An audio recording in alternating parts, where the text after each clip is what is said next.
Senhoras e senhores, estamos aqui novamente recebendo o digníssimo senhor doutor desembargador, doutor Francisco Ferreira Jorge Neto. Muito obrigado, doutor, pela presença, pelo convite, pelo esforço de ter comparecido aqui para nos ajudar.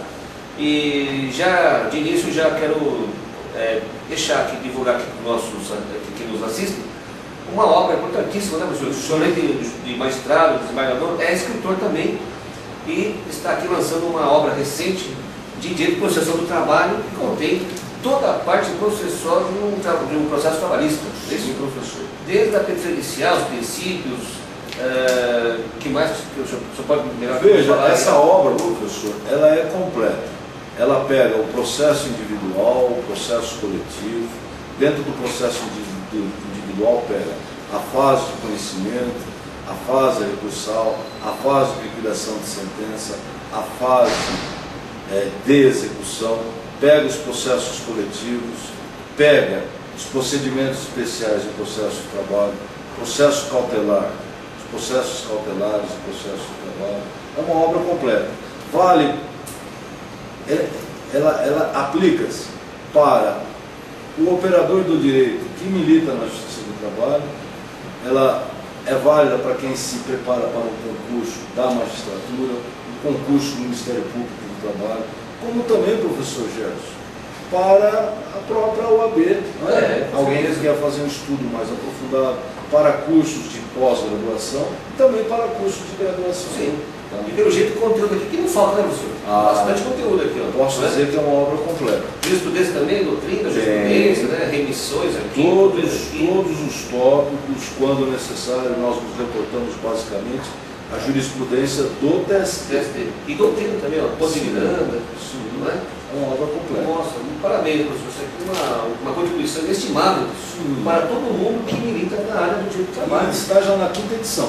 Olha só, é um sucesso de venda, né, professor? Graças a Deus. Onde que o interessado pode adquirir a obra? Olha, o advogado procure a CAASP porque é mais barato. Bom, advogado, né? Mas está na Saraiva, na RT, nessas grandes nas boas livrarias do ramo, né? Nas boas livrarias do ramo. Muito bem, olha, eu também aqui recomendo a obra do senhor Francisco Jorge, né? Eu utilizo também no meu escritório, os meus advogados também utilizam, e eu sempre recomendo seguir as pessoas que se dedicam a escrever sobre o assunto, que é uma orientação. Essa obra é feita por 4 mãos. Opa. As minhas 2 e as outras 2 do doutor Gilberto de Quadros Pessoa Cavalcante, que é mestre pelo Mackenzie, é mestre pela USP também, é professor do Mackenzie, era advogado trabalhista até uns dias atrás, e hoje eu tenho a honra de trabalhar comigo no meu gabinete como meu assessor. Opa, parabéns ao doutor Gilberto. Nós já temos uma parceria aí de uns 15 anos. Nossa! Nós já temos vários livros escritos. Puxa vida, que beleza, professor. E essa obra, quem comprar, compre também a Prática Jurídica Trabalhista. É um livro que tem todas as peças trabalhistas. Isso é importante. Todas. Isso é importante. Todas. Desde a fase da advocacia, ficha de entrevista, contrato de prestação de serviços, modelinho para indicação de rol de testemunhas, por exemplo, até um habeas corpus, até uma ação de dissídio coletivo, nós temos o nosso livro de prática jurídica trabalhista. Então só não aprende quem não quer, né, professor? Olha, veja, aprender é um exercício diuturno, do dia a dia, não é? A gente costuma dizer assim que a gente sempre, quanto mais estuda, a gente vê que a gente menos sabe. Né? Pois é. Porque quando mais estuda, os nossos horizontes se alargam, né? Isso, com certeza. Porque direito é a vida e a vida é o direito. Se até hoje nós não sabemos 1/3 do que esta máquina aqui, que é o nosso cérebro, pode fazer como obra divina, nós não podemos imaginar a dimensão do direito. Porque a gente não concebe uma sociedade sem o direito. Sim. Não é?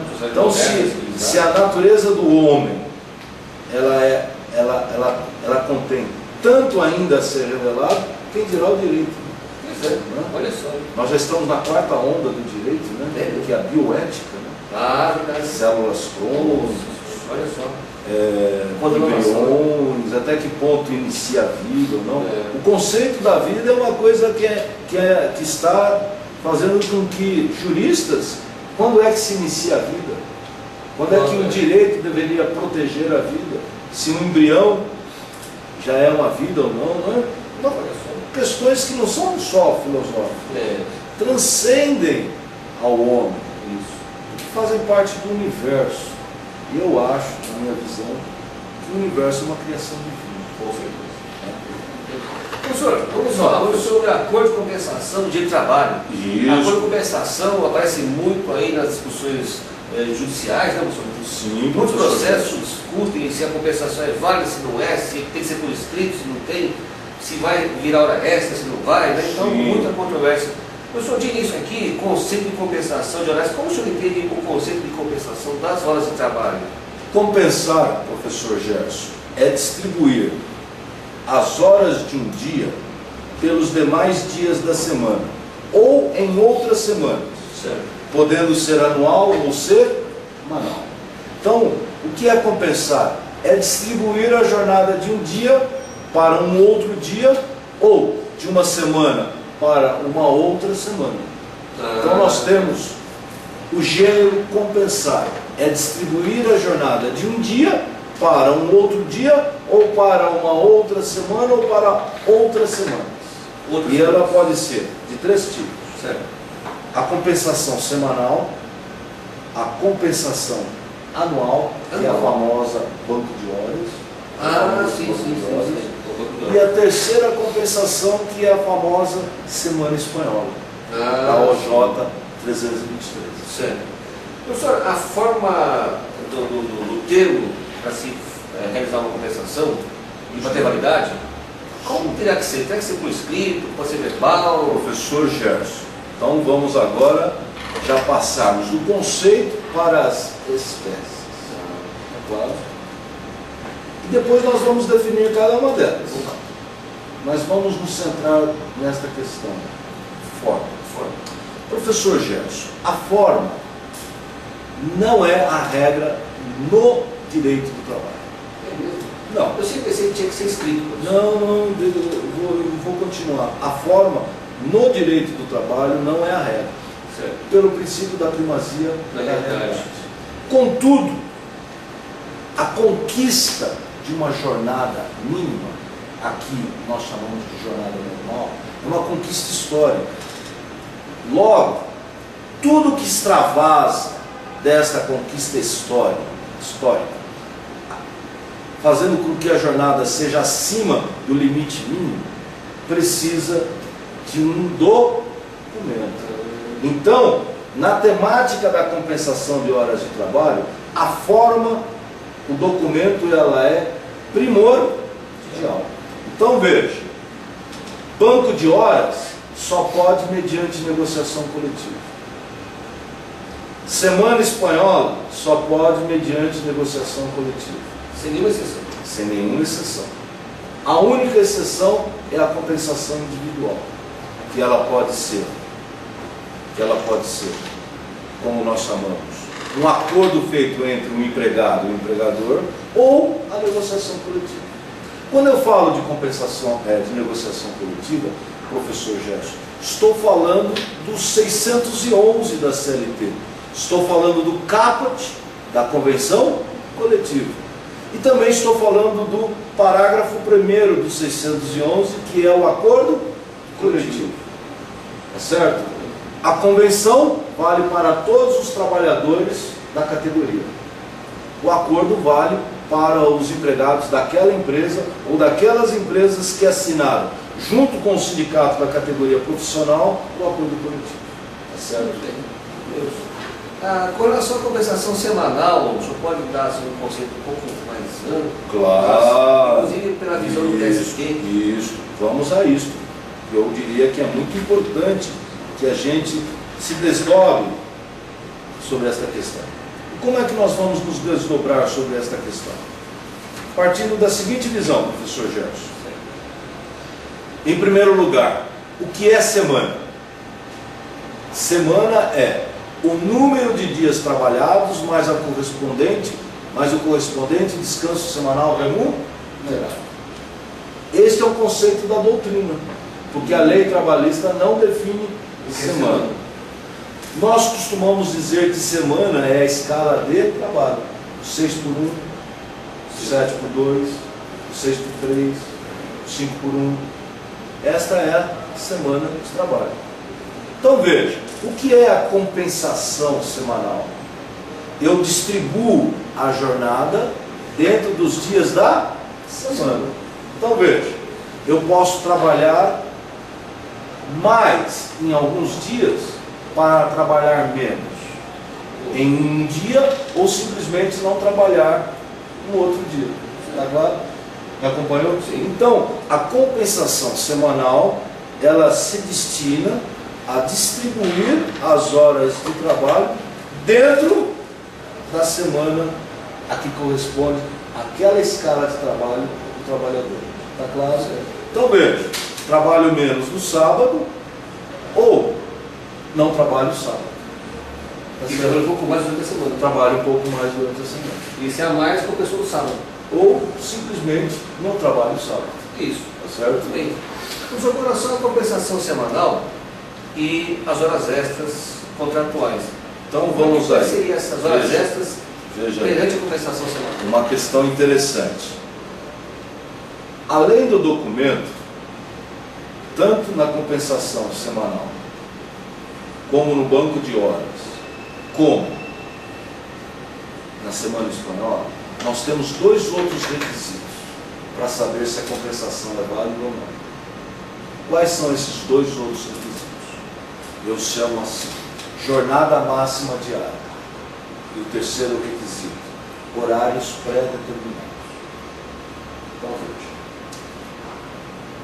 Na semana espanhola, eu preciso de horários pré-determinados. Na compensação semanal, eu também preciso de horários pré-determinados. O que significa horários pré-determinados? No documento que fala da compensação, eu preciso saber o dia e o horário em que eu vou trabalhar mais para compensar o outro dia. Todos os dias. Todos os dias. E a jornada máxima tem que ser de 10 horas diárias. Claro. Então veja, 3 requisitos. Documento, que é a forma, jornada máxima diária de 10 horas e horários pré-determinados. Então veja, na compensação individual, quais são os requisitos dela? Na compensação semanal. Documento, jornada máxima de 10 horas e horários pré-determinados. No banco de horas, quais são os requisitos? O documento, jornada máxima de 10 horas e os horários não necessitam ser pré-determinados. E na semana espanhola? O documento, horários pré-determinados e jornada máxima de 10 horas. Ou eu tenho esses 3 itens, ou eu não tenho compensação. Me acompanhou? Esses 3 itens precisam ser simultâneos. Está claro? Certo. Porque se não houver, professor Gerson, não há compensação nos termos da lei. Está claro? Tá bom? Com relação, professor, ao banco de horas, né? O banco de horas, que eu entendo, seria aquele horário de trabalho a mais para o empregado, depois ele transforma em descanso. Como seria esse banco de horas? O banco de horas, professor Gerson, é o que nós chamamos daquele acordo ou daquela convenção coletiva de trabalho que estabelece a compensação até o limite máximo de 12 horas. 12 meses, desculpa. Que se chama compensação anual, também anual. Além deste documento, eu preciso ter o respeito máximo à jornada de 10 horas diárias. Isto significa que, ao final de todas as semanas, daqueles meses da vigência do banco de horas, se eu somar todas as horas que ele trabalhou a cada semana e dividir pelo número de semanas, a média será 44 horas semanais. Porque ele trabalha uma semana 50, outra semana ele pode trabalhar 40. Aí eu vou somando, todas dá 44. Tá certo? Isto é o banco de horas.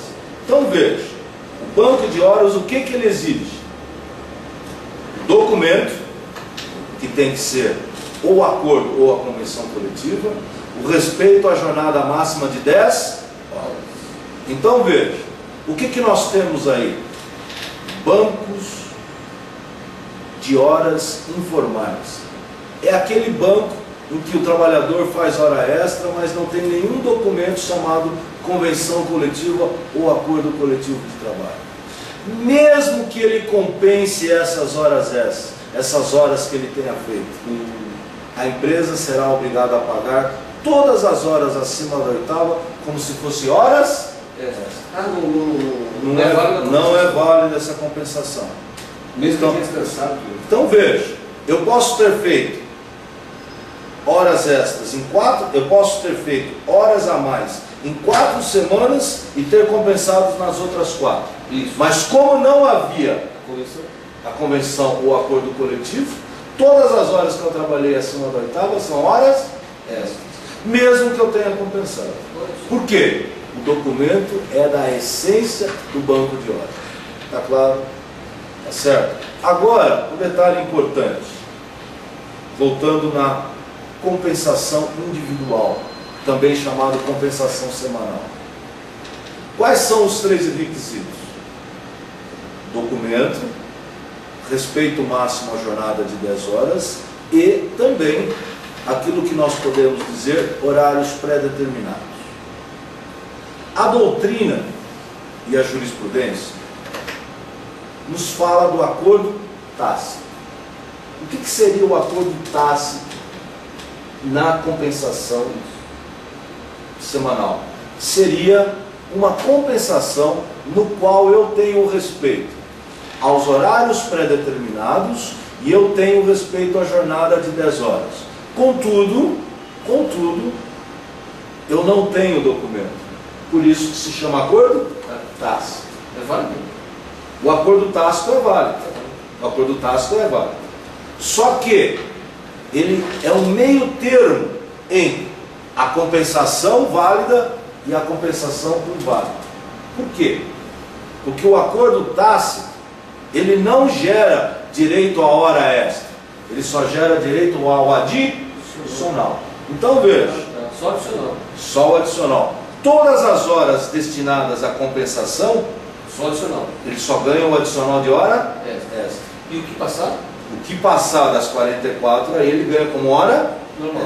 Extra normal. Hora extra, Mais adicional. Hora mais o adicional. Então veja, o trabalhador, todos os dias, ele entra no mesmo horário e sai no mesmo horário. Só que ele não tem o documento. Ele trabalha as 44 horas, distribuídas dentro da semana. Ele tem o respeito máximo à jornada de 10 horas. E ele sabe qual dia que ele vai compensar. Só que não tem o documento. Pela ausência do documento, aquelas horas destinadas à compensação, o empregado tem direito apenas ao adicional. Isso se chama acordo tácito. Acordo tácito é uma construção da jurisprudência. Está na súmula 85 do TST. Então veja, a única possibilidade, professor Gerson, de compensação sem o documento é o acordo tácito. E só é válido para compensação semanal. No banco de horas e na semana espanhola, ou eu tenho aqueles requisitos ou eu não tenho. Ou a compensação é válida ou a compensação é inválida. Não tem o parcial. Não tem o parcial. Certo. Porque o acordo tácito, ele é um meio termo entre a compensação válida e a compensação inválida. Tá certo? Só uma última pergunta aqui, professor. O empregado tem 60 horas para compensar e tem a rescisão contratual. Como que ficam essas horas? Veja, banco de horas. Se o banco de horas respeita os requisitos da lei, e vamos supor que ao final do banco de horas, o trabalhador tenha um saldo credor. Isso. Ele fez horas que ele não compensou. Não, que vai rescindiu. Vai rescindir. Essas horas serão pagas como horas extras. Tá claro? Então não perde, né? Não perde. E vamos supor que ele tem um saldo negativo. Ele compensou mais do que ele trabalhou. E agora? Compreende-se que zerou. Terminou. Não desconta. Não desconta. E terminou o acordo do banco de horas. A convenção coletiva. ou acordo coletivo, e ele continua empregado, ele não vai poder descontar em outros. Não pode. Não. Se descontar, ressarcimento. Tem ressarcimento. Muito bem. Certo? A compensação tem que ocorrer dentro da vigência do banco de horas. Certo? Professor, aqui um outro assunto aqui bem parecido, a semana espanhola. Boa questão. O que é a semana Veja, espanhola? a compensação semanal é dentro da semana. O banco de horas é a compensação que eu faço de uma semana para a outra ao longo máximo de 12 meses. O banco de horas está aí. Agora, o que é a semana espanhola? É uma criação da jurisprudência. OJ 323. O banco de horas, professor Gerson, doutor Gerson, compreende o quê? Compreende a compensação a cada 2 semanas. Vale dizer, uma semana eu trabalho 48, na outra eu trabalho 40. Somando 88, dividido por 2 semanas, 44. É possível isso? Perfeitamente. Só que é necessário um documento chamado convenção ou acordo coletivo, horários pré-determinados, jornada máxima de 10 horas. No caso determinado ou indeterminado? Aí o prazo vai depender da própria vigência da convenção coletiva. Exatamente. É claro, porque a convenção coletiva, o acordo coletivo pelo 614 da CLT, tem a duração máxima de 2 anos. Então posso estabelecer por um período máximo de 12 meses, de 24 meses. Claro. Professor, considerações finais sobre o assunto aqui da compensação, do horas? Muito interessante. Uma coisa que me deixa perplexo. E eu volto a falar da compensação semanal. É válido, professor Gerson, acordo de compensação e, ao mesmo tempo, acordo de prorrogação de horas de trabalho? Porque o acordo de prorrogação é aquilo que nós chamamos de horas extras contratuais. Por quê? Porque o empregado não é obrigado a fazer hora extra. Ele só é obrigado a fazer hora extra em 2 hipóteses. Se houver o acordo de compensação, se houver, o empregado é obrigado a fazer horas extras se tiver 2 situações: o acordo de prorrogação ou a necessidade imperiosa. O que é o acordo de compensação? O acordo de prorrogação? O empregado assume o compromisso de fazer horas extras até no máximo de 2 por dia, totalizando 10 horas. Tá certo? Então veja, pode um empregador exigir do empregado que ele assine um acordo de compensação, um acordo de prorrogação? Pode. Ao mesmo tempo. É perfeitamente válido. Só que, se as horas extras se tornarem habituais, o que ocorre com a compensação? Fica sem efeito. Tem um efeito equivalente ao acordo tácito. Então veja, se eu tenho o acordo de compensação e o acordo de prorrogação e passo a fazer horas extras habituais, aquelas horas destinadas à compensação, o empregador vai ser condenado a pagar o adicional. Só o adicional. Claro. E passado isso, as horas extras normais. Né? O que passar das 44 horas extras.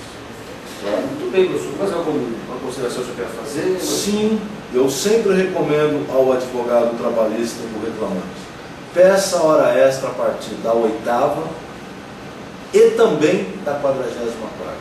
Por quê? Porque eu posso ter uma jornada de 44 horas na semana, contudo, não ter acordo de compensação. Exemplo, trabalho 15 horas num dia, 15 no outro e 14 no outro. Dá 44 horas, não dá? E descanso o resto da semana. E descanso o resto da semana. O empregador vai estar dizendo assim, está compensando. Isso é totalmente irregular. Porque mesmo que houvesse a compensação, a jornada máxima seria de 10 horas. Me acompanhou? Então, o advogado de reclamante é sempre bom pedir hora extra a partir da 8ª e hora extra a partir da 44ª. Por quê? Porque eu posso ter semanas em que eu trabalho menos do que 44, ou trabalho até 44, mas eu passei da 8ª diária, sem ter a compensação válida. Eu já fiz defesa em processo, onde o advogado do reclamante pedir hora extra a partir da 8ª ou da 44ª semanal? Não é a melhor forma. Eu 8ª e ou 44ª. É porque a lei fala e. Mas você deve pedir e ou. Por que e ou? Porque pode ter hipótese que a hora extra é a partir da 44ª e horas extras que é a partir da 8ª. Isso. Quando não haja compensação. De forma não cumulativa. De forma não cumulativa. Então, como o Rogério colocou ou, na execução eu optei pelo valor menor. Sim. Né? O reclamante saiu perdendo. É porque o reclamante me deu a opção Exatamente. de escolher entre a partir da 8ª ou a partir da 44ª. Por isso que ele deve, desculpe, o empregado deve pedir de forma cumulativa. A partir da 8ª e também da 44ª. Por quê? Porque tem dias que ele pode ter trabalhado 8. Pode ter semanas que ele trabalhou 44. Ele tem direito à hora extra? Não. Por quê? Porque o correto é o empregado trabalhar 8 horas diárias limitadas a 44 semanais. Contudo, eu posso ter o extravasamento da 44 é hora extra. E não do 8ª. Mas eu posso ter uma semana de 44, mas ter dias em que eu trabalhei acima da 8ª, sem ter o acordo de compensação. Então, o que passar da 8ª é hora extra. E o que passar da 44ª é hora extra. Então, peçam horas extras da 8ª e a partir da 44ª. Mas, se você está pedindo a partir da 8ª, você tem que pré-questionar que não havia a compensação. Muito bem, claro. Muito bem, professor, agradecemos muitíssimo a sua presença, colaboração inestimável, conhecimento ilibado, né, conhecimento fenomenal. E com certeza a todos que nos assistem devem ter tido aí um proveito, né, professor? Espero que sim, professor. E espero chover novamente em outras ocasiões, fica aqui o convite. Fica também o convite para os nossos que nos assistem que mandem sugestões, mandem temas que vamos abordar aqui, né, professor? Claro. Vamos fazer um estudo, abordar, para ajudar quem necessita e quem tem interesse em aprender um pouco mais de trabalho. Eu agora vou para o meu escritório, professor, vou aqui ler a obra do senhor, né, para melhorar as nossas petições, os nossos recursos, as nossas defesas.